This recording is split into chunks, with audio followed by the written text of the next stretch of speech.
नमस्कार, मैं हूं गोविंद पंत राजू और आप देख रहे हैं द फ्री प्रेस का कार्यक्रम आपकी बात। आपकी बात में आज हम एक बार फिर से करेंगे उत्तर प्रदेश में बीजेपी की सरकार, पार्टी के संगठन और केंद्र की सरकार और केंद्रीय पार्टी संगठन के बीच में चल रही नूरा कुश्ती की बात। आप पिछले कई दिनों से जिस तरह से उत्तर प्रदेश की राजनीति में सत्ताधारी बीजेपी के भीतर कई तरह की आवाजें एक दूसरे के खिलाफ, एक दूसरे के पक्ष में, एक दूसरे के समर्थन में और एक दूसरे की आलोचना में जिस तरह से सामने आई हैं, उसके बाद ये बात तो बिल्कुल साफ है कि उत्तर प्रदेश बीजेपी में सब कुछ ठीक ठाक नहीं चल रहा है। और एक तरफ जो आरएसएस का अपना एक जो चुनावी सर्वेक्षण था, किस तरह के परिणाम उत्तर प्रदेश विधानसभा के अगले चुनाव में बीजेपी के पक्ष में होने जा रहे हैं, वो भी बहुत उत्साहजनक बीजेपी के लिए नहीं रहा। ऐसी परिस्थिति में बीजेपी के लिए बड़ी चुनौती है वो उत्तर प्रदेश में अगले विधानसभा चुनाव में अपने को किस तरह पहले से बेहतर या कम से कम पहले जैसी स्थिति में बनाए रख सके। ये ठीक है कि बीजेपी को विपक्ष की चुनौतियां अभी इतनी बड़ी नहीं दिखाई दे रही हैं, लेकिन ये भी सच है कि बीजेपी में चुनौतियां बीजेपी के अंदर से ज्यादा पैदा हो रही हैं बनिस्पत बाहरी राजनीतिक दलों की ओर से। तो क्या ये परिस्थितियां हैं, किस तरह का घटनाक्रम चल रहा है, क्यों बार बार दिल्ली से पर्यवेक्षकों को उत्तर प्रदेश के प्रभारी और दिल्ली से जो केंद्रीय संगठन की तरफ से जो व्यक्ति हैं उनको बार बार उत्तर प्रदेश आना पड़ रहा है, क्यों बार बार उत्तर प्रदेश के मुख्यमंत्री को दिल्ली जाना पड़ रहा है और क्यों चीजें ठीक होती हुई नहीं दिखाई दे रही हैं। एक घटना होती है, उसके बाद दूसरी घटना उसके जवाब में हो जाती है। इन सब के क्या निहितार्थ हैं और क्या इससे बीजेपी की राजनीति में उत्तर प्रदेश में असर पड़ सकता है, इस पर आज हम चर्चा करेंगे आपकी बात में। और मेरे साथ इस चर्चा में मौजूद हैं वरिष्ठ पत्रकार शरद प्रधान, वरिष्ठ पत्रकार अतुल चंद्रा और पूर्व आईएएस अधिकारी सूर्य प्रताप सिंह, जो एक तरह से विसिल ब्लोअर की भूमिका में भी हमेशा उत्तर प्रदेश में दिखाई देते रहे हैं और बीजेपी की राजनीति में कहाँ गलतियां हैं, सत्ताधारी राजनीतिक दलों की राजनीति में कहाँ गलतियां हैं, इस पर भी लगातार उनकी नजर रहती है। वो अपनी तरफ से राजनीतिक दलों को सचेत करने की कोशिश भी करते हैं ताकि वो उनका जो आउटकम है वो जनहित में हो सके। तो सबसे पहले शरद जी, मैं आपसे बात को शुरू करना चाहता हूं। क्या उत्तर प्रदेश में ये जो घटनाक्रम हो रहा है, एक दिन एक चीज होती है, उसके अगले दिन दूसरी चीज हो जाती है। एक दिन योगी को लखनऊ में तमाम बड़े पार्टी संगठन के लोगों के सामने जवाब देना पड़ता है, फिर अगले दिन योगी को दिल्ली जाना पड़ता है, उसके बाद लगता है चीजें ठीक हो रही, लेकिन उसके बाद फिर चीजें उसी तरह से गड़बड़ाती हुई दिखाई देती हैं। जिन ए.के. शर्मा को लेकर सारी राजनीति में जो कड़वाहट बिल्कुल सामने आई थी, वो एक तरह से पृष्ठभूमि में ढकेल लिए जाते हैं पार्टी में उपाध्यक्ष बनाकर। फिर पार्टी चुनाव किसके नेतृत्व में लड़ेगी, इसको लेकर चर्चा होती है। इसमें परस्पर विरोधी आवाजें पार्टी की तरफ से दिखाई देती हैं। इस सब का क्या आपको निहितार्थ लगता है, इस सब का क्या मतलब है? क्या पार्टी सत्ता के मद में ज्यादा चूर होकर जमीनी हकीकत से इनकार करने की कोशिश कर रही है, या फिर बिल्कुल चीजें ठीक नहीं है और आपसी कड़वाहट और जो महत्वाकांक्षाओं का टकराव है वो इतना बढ़ गया है कि चीजें इस तरह से बिगड़ती हुई दिखाई दे रही? देखिए, जब ये ओवर कॉन्फिडेंस होता है तो महत्वाकांक्षा भी बढ़ जाती है और ये सोचने लगता है आदमी कि हम कौन देख रहा है। ये ऐसा होता है जब जब सत्ता का जो मद है वो बड़ा बुरा है, और ऐसा ही प्रतीत होता है कि इस वक्त सत्ता का मद बहुत ज़्यादा बढ़ चुका है भाजपा के अंदर, और यही वजह है कि तरह तरह से हर आदमी अपना एक पावर सेंटर क्रिएट करना चाहता है, और कॉन्फ्लिक्ट इसमें सीधे हो रहा है नरेंद्र मोदी के साथ। लेकिन देखिए, एक बात और भी है, ये इसका कारण एक ये भी है कि विपक्ष जो है वो बिल्कुल ख़त्म दिखता है, डेड हो गया है, डॉर्मेंट है। यानी कि बिल्कुल कहीं से भी विपक्ष की कोई आवाज़ नहीं उठती, सिवाय मतलब मजाक हो गया है कि साहब विपक्ष कहाँ है, साहब ट्विटर पे है। तो ये तो बड़ी दुर्भाग्यपूर्ण बात है कि एक लोकतांत्रिक व्यवस्था में और देश के सबसे बड़े प्रदेश जो अमूमन तय करता है कि दिल्ली में कौन राज करेगा, उस प्रदेश में ये हालत हो जाए कि विपक्ष ना के बराबर हो गया। उस वजह से ये सत्ता का मद और ज्यादा बढ़ गया है भाजपा में। और थोड़ा बहुत जो उम्मीद बची है वो अखिलेश यादव से ही बची है, क्योंकि समाजवादी पार्टी इस वजह से कि भाई समाजवादी पार्टी ही एक पॉलिटिकल एंटिटी बची है जो कि भाजपा से लड़ पाए। लेकिन कितना लड़ पाएगी ये बड़ा मुश्किल है कहना, क्योंकि बगैर सबको संगठित किए ये पॉसिबल नहीं है कि बीजेपी के से टक्कर ले पाए कोई। और वो इसलिए मुमकिन नहीं लगता है क्योंकि मायावती और मायावती की पार्टी वो लगभग भी भाजपा के लाइन तो कर रही है, और वो किन्हीं कारणों से हो, चाहे उनकी दौलत की वजह से हो, बीजे और ईडी और सीबीआई के डर से हो, लेकिन ऐसे कांग्रेस में तो पुरसा हाल ही नहीं है। कांग्रेस का कोई वहां लगता है कि शायद तय कर रखा है पार्टी ने कि हम कुछ नहीं करेंगे और ऊपर वाले का इंतजार करेंगे कि नीली छतरी खोल के हमारी झोली में कुछ डाल देगा। तो नतीजा ये इन सब, मुझे लगता है आज की डेट में जो स्थिति हो गई है, एक ऑटोक्रेटिक सरकार का अप्रोच हो गया, ऑटोक्रेसी टाइप की चीज बनती जा रही है। उसका कारण विपक्ष ज्यादा है। अगर विपक्ष मर जाएगा तो जो भी सत्ता में बैठा होगा वो नशा, उसको पावर का नशा जो है वो बहकाए रखेगा। लेकिन उससे नुकसान जो है वो ये होने लगा है, और ये बिल्कुल आपने सही कहा कि सत्ता के नशे की वजह से है कि अंदरूनी जो है लड़ाई शुरू हो गई, चल रही है। और लड़ाई यहाँ तक पहुँच गई है कि प्रदेश के मुख्यमंत्री और प्रधानमंत्री में तनातनी स्थिति पैदा हुई। वो ठीक कहा आपने कि ए के शर्मा को तो जहाँ डंप किया गया है वाइस प्रेसिडेंट बना के, 16 वाइस प्रेसिडेंट्स थे पार्टी के प्रदेश में, 17वें बन गए जो डिप्टी चीफ मिनिस्टर बनने जा रहे थे। वो करके योगी आदित्यनाथ ने ये तो बात आज की डेट में ये तय कर दी है कि मेरा पलड़ा भारी है। तो जो कहते हैं ना कि जब जंग होती है तो पहला राउंड तो इनके फेवर में चला गया दिखता है। अब वो किन्हीं कारणों से गया है और कहाँ तक ये चलेगा ये अभी स्पष्ट नहीं है। लेकिन वो आपने सही कहा कि तरह तरह के ये नारेबाजी, तरह तरह के बातें, अजीब अजीब किस्म की चीजें हो रही हैं। 2 दिन पहले लग रहा उन्होंने जो पहले ए शर्मा को किनारे कर दिया, उसके बाद कल एकदम से होर्डिंगें लग गई पूरे में। और काहे की होर्डिंग लगी कि साहब प्रधानमंत्री का धन्यवाद, काहे के लिए? फ्री वैक्सीन के लिए। अरे भैया ये कौन सी, और वो भी जो 7 तारीख को ऑर्डर हो गया था प्रधानमंत्री का। मुझे तो एक चीज पहले ये नहीं समझ में आती, ये पहली बार इस सरकार के दौर में ये बात सामने आई है कि वैक्सीन के लिए उठा है कि फ्री में दी जाए, फ्री। अरे भैया आज तक कोई भी इम्यूनाइजेशन प्रोग्राम, कोई भी वैक्सीन भारतवर्ष में बेची नहीं गई है। आम आदमी को, सब आदमियों को फ्री में ही दी गई है। इतिहास यही है। अब इन्होंने पता नहीं क्यों सोच रखा है कि साहब फ्री में दी गई तो बड़ी तारीफ की बात है। ये बड़ी रूटीन सी चीज है, लेकिन उसके पीछे मेरे लगता है उद्देश्य कुछ और है। समझ में नहीं आता है कि ये कुछ लोगों को लगता है कटाक्ष है ये, और कुछ लोगों को लगता है कि नहीं वो पैचअप करने में लगे हैं। प्रधानमंत्री को कहना चाह रहे हैं नहीं साहब हम तो आपके ये गलत खबरें हैं, जो हमारे आपसे कोई विरोध नहीं है, हम तो आपके भक्त हैं और धन्यवाद दे रहे हैं।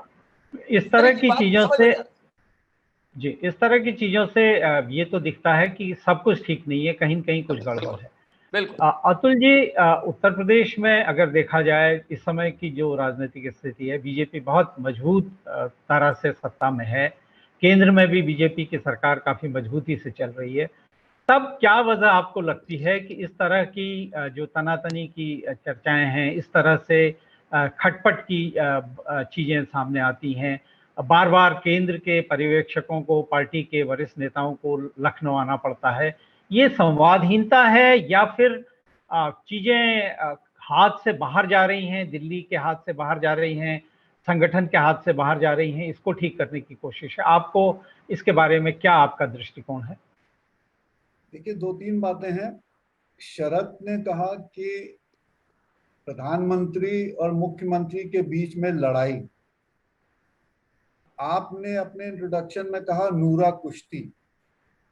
नूरा कुश्ती तो फिक्स्ड फाइट होती है, तो अगर हम इसको नूरा कुश्ती माने, जो हम मानते हैं, तो ये इतने स्पेकुलेशन इसमें हो चुके हैं कि हमारा तो अब मानना ये है कि इसका नतीजा कुछ नहीं निकलेगा। जो पंचायत इलेक्शन में हार हुई थी, हालांकि पंचायत चुनाव असेंबली इलेक्शन पर बहुत असर नहीं डालते हैं, बिल्कुल, लेकिन उसके बाद भी अगर आप कहें कि नहीं, बीजेपी का सपोर्ट बेस जो है गांव में वो कमजोर हो गया है, खत्म हो गया है, तो उस लिए और असेंबली के लिए क्या रणनीति तय की जाए। तो आरएसएस इस बार और पार्टी का नेतृत्व इस बार बंगाल की तरह किसी भी तरह का कोई चांस नहीं लेना चाहता है। तो ये मेरी समझ है कि शायद इसी वजह से नेतृत्व और प्रदेश सरकार और संगठन दोनों में एकदम से इतना ज्यादा संवाद बढ़ गया है। तो हम ये मानते हैं कि जो लोग आ रहे हैं उनका ये मकसद नहीं होगा कि योगी को हटवा दें, क्योंकि आप ये देख लीजिए कि योगी आदित्यनाथ कोई इस पूरे चेन में किसी भी तरह से कमजोर कड़ी नहीं कहे जा सकते जी। और अगर ये कमजोर कड़ी नहीं है, बल्कि हम तो कहेंगे कि बहुत मजबूत हैं। आप चाहे उनको मुख्यमंत्री के रोल में देख लीजिए, जिस तरह से उन्होंने सारी बातें अपनी करी हैं इम्प्लीमेंट। लोग जो एक विशेष वर्ग है वो उनसे बहुत ज़्यादा प्रभावित है। उन्होंने चाहे जिस तरह से किया हो, लेकिन अंतर्राष्ट्रीय इमेज एक बना ली, चाहे कोरोना में WHO का सर्टिफिकेट मिल गया हो, चाहे एक अमेरिकन पत्रिका में उनके बारे में एक आलेख छप गया हो, वो सब फर्जी हो सकता है। लेकिन जो चीज अभी तक प्रधानमंत्री के लिए थी, वो मुख्यमंत्री भी उसको अर्जित कर रहे हैं बाय फेयर मीन्स और फाउल। तो हम ये कह रहे हैं कि भाई आप इसमें इतना ज्यादा क्यों रीड कर रहे हैं? सिर्फ इसलिए क्योंकि लोग बार बार आ रहे हैं, मीडिया को ये खबरें दी जा रही हैं कि सब ठीक नहीं है। तो क्या मीडिया की रिपोर्ट से पार्टी का नेतृत्व आदित्यनाथ को इलेक्शन से 4 महीने पहले हटा देंगे? क्या उत्तर प्रदेश और योगी आदित्यनाथ उत्तराखंड की तरह और उत्तराखंड के मुख्यमंत्री की तरह कमजोर हैं कि उनको एक दिन आपने बुलाया विधायकों को और कहा कि अब आप जा रहे हैं, दूसरा विधायक दल का नेता चुन लिया गया? मेरे समझ से ऐसा नहीं है। नहीं, ये बात तो हम बिल्कुल मान के नहीं चल रहे हैं कि योगी आदित्यनाथ को हटाए जाने का कोई ताना बाना बुना जा रहा है, ये तो हम बिल्कुल नहीं मान रहे। लेकिन जिस तरह का घटनाक्रम हो रहा है, ऐसा पहले कभी नहीं हुआ। उत्तर प्रदेश में पहले भी बीजेपी की सरकारें रही, आपने भी देखा, हमने भी देखा, लेकिन ऐसा नहीं हुआ कि दिल्ली से कल्याण सिंह के वक्त में जब सीधा टकराव कल्याण सिंह ने प्रधानमंत्री अटल बिहारी वाजपेयी से ले लिया था, उस वक्त की परिस्थितियों को अगर छोड़ दें, अन्यथा ऐसा कभी नहीं हुआ कि पर्यवेक्षक यहाँ आए, अलग अलग विधायकों से, मंत्रियों के समूह से, पार्टी के नेताओं से बात करें और फिर फीडबैक लेके जाएं, फिर लोगों को दिल्ली बुलाया जाए, फिर वो यहाँ आए। ऐसा तो ये अभूतपूर्व स्थिति है। लेकिन जिस तरह से चुनाव उत्तर प्रदेश में बीजेपी ने जीता था, विधानसभा का चुनाव, और केंद्र में भी बीजेपी की सरकार थी, एसपी सिंह साहब, आपको क्या लगता है, क्यों उस वक्त ये लग रहा था कि लोगों की अपेक्षाएं थी कि ये सरकार आ गई है और दोनों केंद्र और राज्य में एक ही पार्टी की सरकार है, उत्तर प्रदेश में बहुत आमूलचूल परिवर्तन होंगे। उत्तर प्रदेश जो बहुत पिछली कई सरकारों के काल में एक तरह पीछे पीछे जाता जा रहा था, वो अब एकदम से तेजी से आगे बढ़ेगा। रोजगार से लेकर तमाम जो ग्रामीण पेयजल से लेकर बिजली और तमाम समस्याओं का निराकरण होगा, स्वास्थ्य की सुविधाएं बेहतर होंगी और सारी चीजें ठीक होंगी। आपको क्या लगता है कहां पर बीजेपी की जो उत्तर प्रदेश की मौजूदा सरकार है उससे कहां पर चूक हुई है? किन जगहों पर उसकी प्राथमिकताएं गलत तय उसने की हैं? देखिए, ये तो सर्वविदित है और सब व्यक्ति मानते हैं कि सरकार से चूक हुई है। सरकार सर्वत्र रूप से फेल ना हुई है, लेकिन सरकार फेल हुई है। सरकार रोजगार देने में फेल हुई है, जो उनका पहला मुद्दा था। सरकार भ्रष्टाचार मिटाने में फेल हुई है, जो उनका एक मेन प्लैंक था चुनाव के दौरान। सरकार ने कोरोना में फेल हुई है। सरकार जो लोग मरे हैं गंगा के किनारे या फ्लोटिंग बॉडीज या घर घर जो लोग मरे हैं उसमें फेल हुई। हाँ, सफल जरूर हुई है सरकार किसमें? आंकड़े छुपाने में, मौतों को छुपाने में। जो सिलेंडर्स लेने के लिए लाइन लगी थी उसको भी छुपाने की कोशिश करी। आप मुझे क्रिटिकल मत मानिए सरकार के, मैं आपको अपने अनुभव के आधार पर बता रहा हूं कि गांव गांव में जो हालात आज हैं, आप ओवररेट कर रहे हैं कि योगी को ये कर दिया, योगी ने ये कर दिया। जनता जिताती है, जनता हराती है। और जनता ये नहीं देखती कि विकल्प कौन। जब आप जनता ठानती है कि इसको नहीं देना है वोट, अब इनको हराना है, इनको मजा चखाना है, तो जनता विकल्प नहीं देखती है। कौन है जो सबसे सशक्त दिखाई देगा, उसके पीछे चली जाएगी जनता। वो ये भी जानती है कि ये उनके स्थान पर बहुत अच्छा विकल्प नहीं है, लेकिन जनता की मजबूरी होती है कि दो इविल्स में से किसी एक को चुनना है। अगर इविल ही माने, मैं हालांकि दोनों में से किसी को इविल नहीं मानता हूं, नॉन परफॉर्मेंस के आधार पर जज कर रहा हूं उनको मैं। मुझे लगता है कि अभी उत्तर प्रदेश में जो चल रहा है वो सेंट्रल लीडरशिप ने ये देख लिया है कि कुछ ना कुछ गड़बड़ हुआ है, उत्तर प्रदेश सरकार फेल हुई है। ये सेंट्रल लीडरशिप को फीडबैक मिला है, चाहे सर्वे से मिला हो, चाहे संघ के माध्यम से मिला हो, चाहे प्रशासनिक मिला हो, कि उत्तर प्रदेश सरकार जो डिलीवर करना चाहिए था वो डिलीवर नहीं कर पाई है। चाहे सांकेतिक आप इनके जो डेवलपमेंट है उनको देख लीजिए। पूर्वांचल एक्सप्रेसवे आपको पता है कितनी जगह बैठ चुका है पहली बारिश में ही। ये पूर्वांचल एक्सप्रेस वे ही फेल कराएगा इनको, जिसको दिखा रहे हैं कि हमारा बहुत बड़ा एक डेवलपमेंट का एक मॉडल हम बना रहे हैं। उसका कंपैरिजन होगा लखनऊ आगरा एक्सप्रेसवे से, जिसकी हम लोग बहुत बैठ के आलोचना करते थे जब आप एपीएन टीवी में थे, आपको जानकारी हो। और मैंने सोने की परत तक का बोला था इसको। अब उसका कंपैरिजन होगा पूर्वांचल एक्सप्रेसवे से, जो कहीं नहीं ठहरता है दोनों के सापेक्ष, ना गुणवत्ता में ना उसकी स्ट्रेंथ में, कहीं नहीं ठहरता है। जबकि हम कमियां खोज रहे थे लखनऊ आगरा एक्सप्रेसवे में। ये सिंबॉलिक डेवलपमेंट जिनके ऊपर ये चुनाव लड़ेंगे, वो भी इनको एक तरह से फेल करेगा।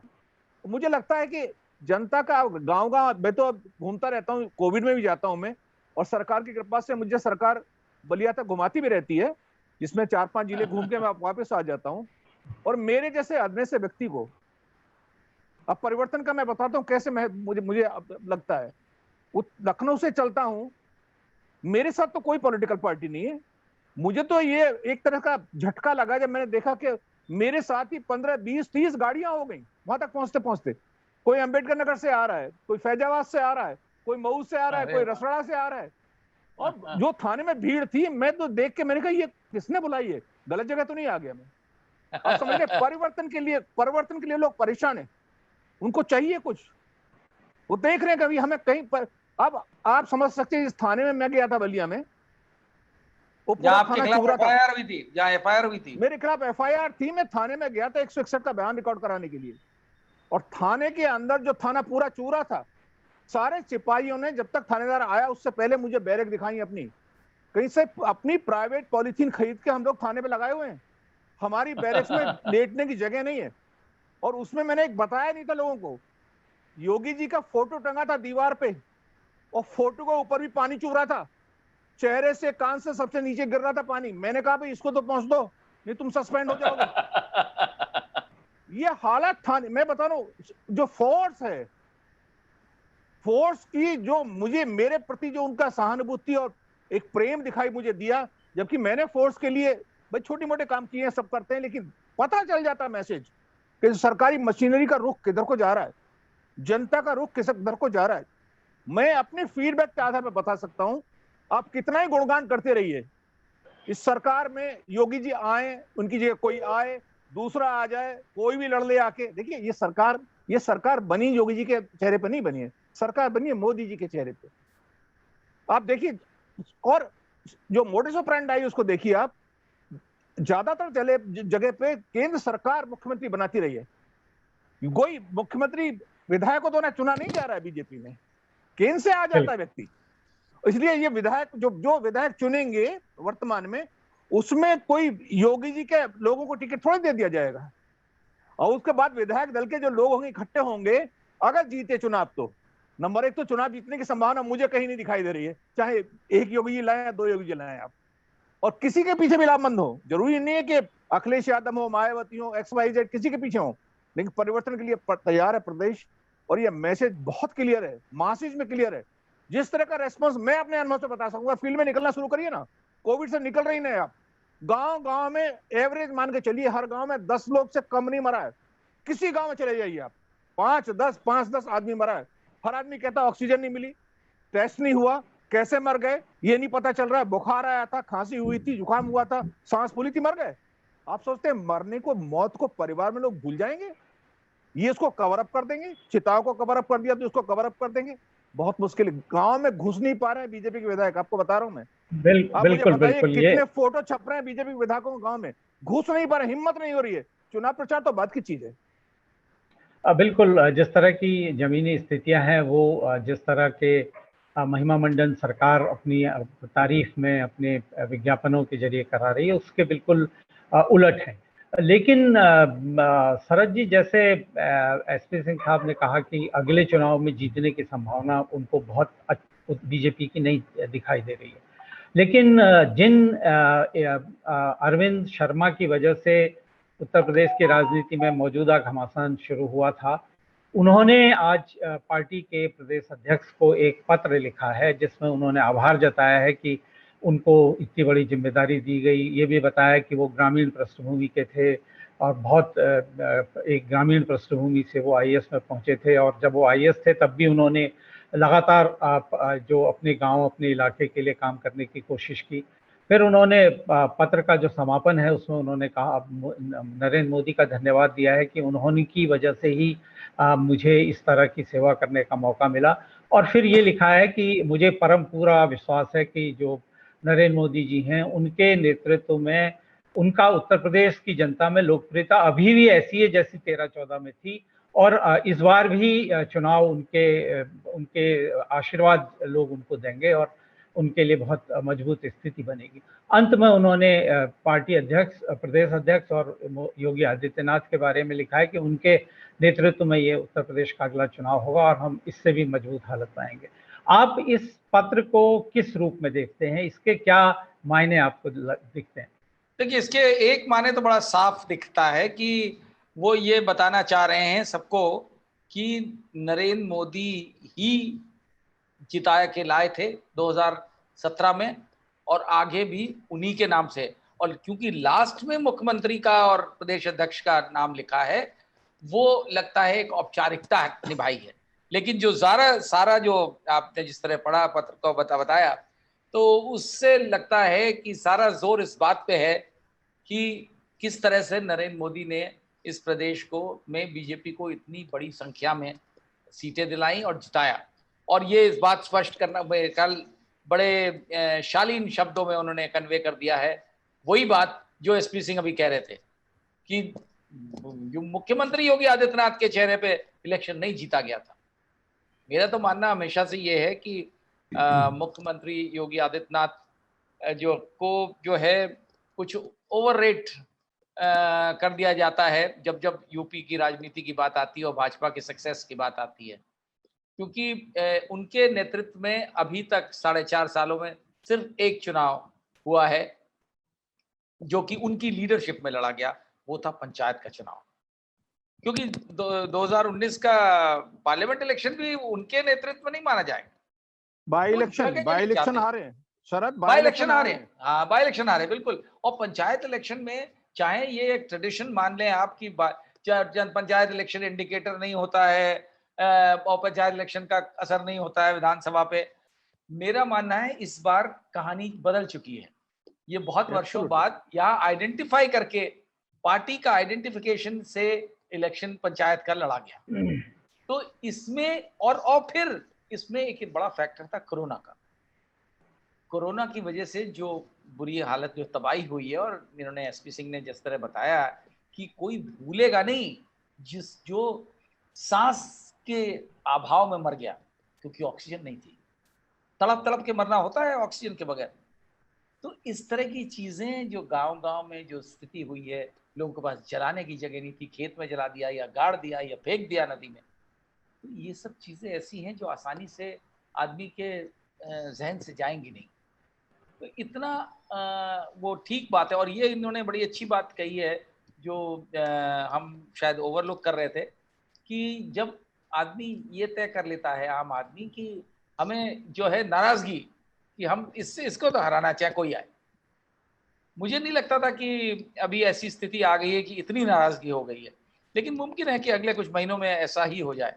और एसपी सिंह जो रीड कर रहे हैं शायद वही उसी दिशा में जा रहे होंगे। बिल्कुल परिस्थितियां बीजेपी के लिए अनुकूल नहीं हैं। पार्टी के अंदर जिस तरह से एक दूसरे को नीचा दिखाने की कोशिश है, अपने को बड़ा दिखाने की कोशिश है, राज्य के स्तर पर भी कई तरह के टकराव हैं। और अभी भले ही ये दिख रहा है कि बीजेपी में कुछ पार्टियों से नेता आ रहे हैं, लेकिन जैसे जैसे चुनाव करीब आएगा तो बहुत सारे नेता जो अब अपनी जीत सुनिश्चित करने के लिए दूसरी पार्टियों की तरफ भी जाते दिखाई देंगे। वो भी एक नई तरह की समस्या उत्तर प्रदेश में बीजेपी के लिए हो सकती है।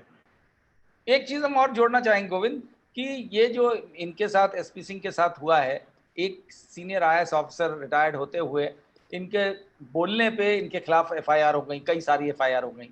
कभी बलिया थाने में बुलाया जा रहा है, कभी कहीं लखनऊ में पुलिस आ रही है घर पे। तो ये जो तानाशाह रवैया है, इसकी वजह से भी नाराजगी पब्लिक में होगी।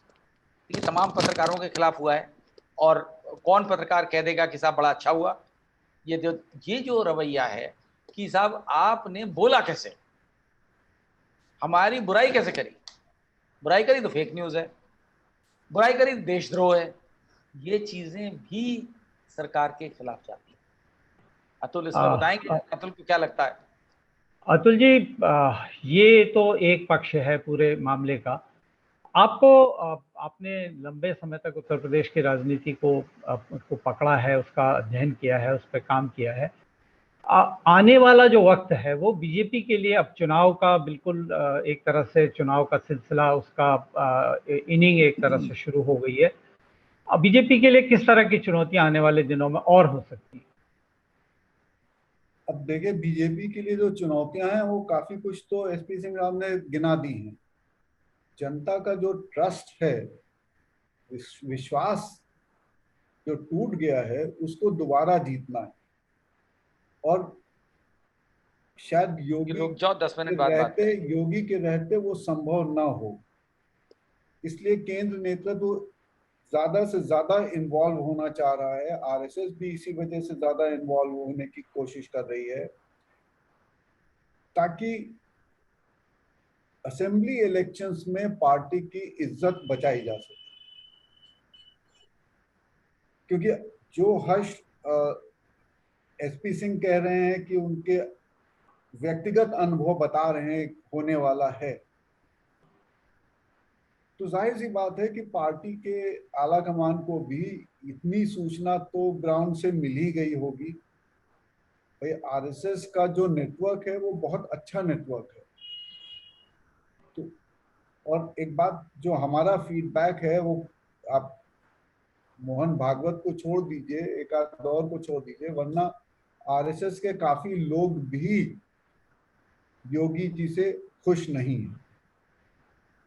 तो इसलिए जो चुनौतियां होंगी वो ज्यादा होंगी उनके लिए। पहले तो लोगों को, ठीक है, एक तो योगी जी कहते हैं ना कि हमारे यहाँ ऑक्सीजन से की कमी से मौतें नहीं हुई, दिल्ली में हुई, जबकि असलियत सब जानते हैं। अब जिस घर में कोई मरा होगा ऑक्सीजन की कमी से, वो क्या इनकी बात का विश्वास करेगा? जो तानाशाही रवैया जिसका जिक्र शरद ने किया, वो तानाशाही रवैया भी आम आदमी को पसंद नहीं आता है। आप सिर्फ ये नहीं है कि आप एक विशेष संप्रदाय के पीछे पड़े हो, जो भी आपको आपकी नजर में खटकता है, जैसे सिंह साहब हैं, वो भी परेशान कर दिए जाते हैं, इतना परेशान किए जाते हैं कि वो कह दें कि हाँ भाई ठीक है, आप जो कह रहे हैं वो सही है, इस स्टेज पर लाने की कोशिश होती है। तो जिस तरह का माहौल योगी जी ने क्रिएट कर दिया है, वो अपने आप में बीजेपी के लिए सुइसाइडल है। और काम कितने हुए हैं ये भी गिना दिए हैं सिंह साहब ने। बाकी हम ये देख रहे हैं कि क्राइम में क्या कमी आई है, क्या कमी आई है बेईमानी में। राम जन्मभूमि ट्रस्ट का जो जमीन खरीद का मामला है वो सबसे बड़ा उदाहरण हो गया है। और अगर आप गोविंद किसी से भी बात करें कि जिसका काम सरकार से पड़ता है, हम बता रहे हैं आपको, वो आपसे कॉन्फिडेंस में बताएगा कि उसको किस तरह से घूस देनी पड़ रही है और कितनी घूस देनी पड़ रही है आज भी। रेट बढ़ गया है मैंने सुना। हाँ, तो ये सब जो बातें हैं कि सब ईमानदार सरकार है, वो सब कुछ नहीं है। अब वो जो भगवा वस्त्र है, शायद उसकी भी अपील उतनी नहीं रहेगी इस चुनाव में। बिल्कुल, जो परिस्थितियां दिख रही हैं वो बीजेपी के लिए बहुत आसान नहीं है। आपने एसपी सिंह साहब का जिक्र किया कि उनके खिलाफ, लेकिन मुझे लगता है एसपी सिंह साहब का तो सत्ता से ही हमेशा का 36 का आंकड़ा है। वो जो भी पहले की सरकारें रही हैं उसमें भी उनके खिलाफ इसी तरह की कार्रवाइयां होती रही थी। लेकिन एसपी सिंह साहब, आपको अगर ये कहा जाए कि चीज़ों को ठीक करने के लिए बीजेपी को क्या करने की जरूरत है, आप अपने अनुभव के आधार पर क्या कहना चाहेंगे? ब्रीफली देखिए, राम मंदिर ट्रस्ट में जो चोर बेईमान है उनको हटाएं। वो बेईमानी आरएसएस पर रिफ्लेक्ट होगी। गांव गांव में आरएसएस के लोगों को चंदा देगा नहीं है कोई, कहेगा पहले बेईमानी बंद करो। अब छोटी चीज, ये सांकेतिक नहीं, चीजें बड़ी रिफ्लेक्ट होंगी। योगी जी आज गले की हड्डी हैं, निगलेंगे तब भी दिक्कत है, उगलेंगे तब भी दिक्कत है, हड्डी खाली है बस। छत्रप, योगी जी को आप छत्रप कहें, देखिए केंद्र इतना वीक नहीं है। अभी जिनका आप जिक्र कर रहे हैं एक्स ब्यूरोक्रेट का, वो ट्रांजिट में है, एंड नहीं है वो। बिल्कुल, वो फ्लाइट दुबई में उतरी है, लंदन ही जाके रुकेगी वो फ्लाइट, संकेत में बता रहा हूं आपको मैं। बिल्कुल बिल्कुल। दिल्ली से दुबई होके लंदन जा रही है, दुबई में ट्रांजिट है, लंदन जाना है फ्लाइट को। आप कमजोर ना समझे, इतने कमजोर नहीं है केंद्र के हैं कि इन्होंने पॉइंट स्कोर कर दिया। बिल्कुल बिल्कुल। हाँ सर, देखिए जिन लोगों का हुआ है, और उत्तर प्रदेश में आज जनता ने तय कर लिया बदलाव, और जनता बदलाव तय करेगी। XYZ कोई खड़ा हो, आप उसकी कमजोरी और वीकनेस पे जाइए मत। आप देखिए, पहले मौर्य बोले, अब दूसरे मौर्य भी बोले आज। जब तक वो ये नहीं कहेंगे कि यहाँ पे इस मुख्यमंत्री कुर्सी पे बैकवर्ड बैठेगा, ये वादा नहीं करेंगे, बैकवर्ड वोट नहीं देगा इस बार, ओबीसी खिलाफ जाएगा सरकार के। आप देखिए बहुत सारे समीकरण से बन रहे हैं। मुझे लगता है ये इनको समझ नहीं आ रहा है, अंदर से समझ में आ गया, हिले हुए अंदर से। देखिए, बड़े बड़े विज्ञापन देने से, अखबारों में ये छपवा देने से, ये जनता नहीं देख रही उन विज्ञापनों को, जनता देख रही है भुक्तभोगी। उसको अब फ्री अनाज दे दोगे, 2000 रुपए दे दोगे, जैसे पहले काम कर गया, शायद इस बार काम ना कर पाए। उसे पता है कि 5 किलो मुझे गेहूं दे रहे हो, लेकिन पिसाई का मुझे 5 रुपए प्रति किलो देना पड़ रहा है, 20 रुपए मुझे देना पड़ा पिसाई का, और 5 रुपए गेहूं कोई पीसने को तैयार नहीं है गांव में। अब गांव में जाके पूछिए ना, मैं बात करता हूँ गांव के लोगों से, सब गेहूं तो मिल गया, पिसाई कौन देगा? 5 किलो तो कोई चक्की में पीसने को भी तैयार नहीं है।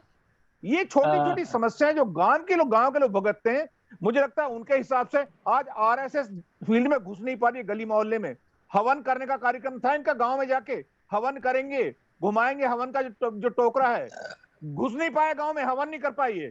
उत्तर प्रदेश में विधायक और एमपी लोग अपने अपने क्षेत्र में घूम नहीं पा रहे गाड़ी का झंडा लगा के, ये पोजीशन है। जिस थाने के अंदर मैं गया था, उस थाने का दरोगा जो कहता है, वो कहता है जय महादेव, और जय महादेव का मतलब है 10,000 रुपए, और 2 बार महादेव कहता है, महादेव महादेव का मतलब 20,000 रुपए। मैंने वहीं दरोगा जी सबके सामने पूछा था, मैंने कहा ये महादेव का क्या चक्कर है इंस्पेक्टर साहब, आपके बारे में महादेव की कहानी बहुत प्रसिद्ध है, तालियां बजी थी वहां पे। ये हालत है इस प्रदेश की, हल्के में मत लीजिए। कोई आए XYZ विपक्ष का, इस सरकार को बदल के छोड़ेगी जनता, मेरा ये अनुभव है। बिल्कुल आपका अनुभव एक तरह से ज़मीनी अनुभव है और बीजेपी को अगर उत्तर प्रदेश में सत्ता बचानी है तो कम से कम जो आपकी तरफ से जो संकेत हैं उनको समझने की कोशिश करनी पड़ेगी बीजेपी को। अन्यथा मुझे लगता है कि बीजेपी के लिए ये जो अब इतना बड़ा बहुमत उन्हें उत्तर प्रदेश में मिला था, ये एक सपना रह जाएगा और इसकी पुनरावृत्ति होना तो दूर, सत्ता बचाना भी उत्तर प्रदेश में बीजेपी के लिए मुश्किल होगा। नरेंद्र मोदी कितना प्रयास करें उनके नाम पर, कितना वोट उत्तर प्रदेश में सरकार बटोर पाएगी। हाल में जो घटनाएं हुई हैं, एक तरफ किसान आंदोलन है, उसने पश्चिमी उत्तर प्रदेश में बीजेपी की जड़ें कमजोर की हैं। दूसरी तरफ कोरोना का जो प्रभाव हुआ है, दुष्प्रभाव हुआ है, उसने गांव-गांव में लोगों को परेशान किया है, उसका एक अलग असर है। पंचायत चुनाव में भी जिस तरह के संकेत मिले हैं, वो संकेत भी बीजेपी के लिए बहुत अनुकूल नहीं है। तो हमें लगता है कि ये अब ऐसा वक्त है बीजेपी को जो लाल बत्ती वो अपनी बड़े उनके मंत्री, बड़े नेता अपनी गाड़ियों पर लगाकर घूमते हैं, उसको हर वक्त अपने सामने रखना चाहिए, ये मानकर कि उनके लिए ये खतरे की घंटी है। उत्तर प्रदेश में सत्ता में उनके जितने भी दिन बाकी हैं, अगर वो इस खतरे की घंटी से सचेत होकर जनता के हित में काम करने की कोशिश करें तो शायद स्थितियां थोड़ा बहुत बदल सकती हैं। इसी विमर्श के साथ हम आज आपकी बात को यहीं पर विराम देते हैं। शरद जी आपका धन्यवाद, अतुल जी आपका धन्यवाद और एसपी आपका भी बहुत बहुत धन्यवाद। हम अपने दर्शकों से आह्वान करते हैं कि वो हमारी इस कार्यक्रम को, आपकी बात को लाइक करें, सब्सक्राइब करें और अपनी जो बहुमूल्य विचार हैं, अपने जो सुझाव हैं, उनसे हमें लगातार अवगत कराते रहें, ताकि हम निष्पक्ष एक मीडिया के तौर पर, एक सकारात्मक मीडिया के तौर पर, स्वतंत्र मीडिया के तौर पर जिस आवाज़ को बुलंद करने की कोशिश कर रहे हैं, वो आवाज़ और बुलंद हो सके। आप सबका आभार, धन्यवाद, नमस्कार।